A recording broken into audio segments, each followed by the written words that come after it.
તો બોટાદમાં વગર વરસાદે શહેરમાં આવેલો રેલવે અંડરબ્રિજ સ્વિમિંગ પુલ બન્યો છે। રેલવે અંડરબ્રિજથી જિલ્લા પંચાયત, કલેક્ટર કચેરી, એસપી ઓફિસ તેમજ બરવાડા, સાળંગપુર, અમદાવાદ જવાનો મુખ્ય માર્ગ છે। વરસાદના વિરામ બાદ પણ રેલવે અંડરબ્રિજમાં ગોઠણસામાં પાણી ભરાયા છે। રેલવે અંડરબ્રિજમાં મોટા ખાડાઓ અને પાણી ભરાતા કેટલાક વાહન ચાલકો પડી રહ્યા છે। પાણી અને ખાડાઓના કારણે અકસ્માત સર્જાય છે। રેલવે અંડરબ્રિજમાં પાણી ભરાવાની વર્ષોની સમસ્યા હલ કરવા વાહન ચાલકોની માંગ છે।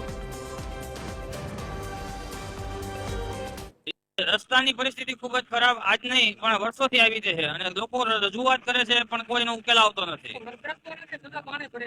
હા, એ તો હું પણ જાણું છું અને લોકો પણ આના પરેશાનથી મોટા વાહન ચાલકો તથા વટેમાર્ગો ખૂબ જ હેરાન પરેશાન છે। આની પરિસ્થિતિની જાણ કલેક્ટર સાહેબ, મામલતદાર સાહેબ બધા લોકોને છે, છતાં હજી સુધી કોઈનો ઉકેલ લાવતા નથી। વર્ષોથી આવી રીતે પરિસ્થિતિ હાલ્યા। હા, મોહમ્મદનગરથી આવતો હતો તો પાણી બહુ ભરાણું હતું તો ત્યાંથી પસાર થયા તો પડી ગયા। જમણા હાથમાં છે ભાઈ, ડાબા હાથમાં ભાઈ ગયું છે। કરવો પડે રિપેર, આમ કાંઈ ચાલે નકર તો બીજા માણસો ગઈ અમારે જેવા પડે તો મારી ઉંમર કેટલી થઈ, 81 વર્ષની ઉંમર।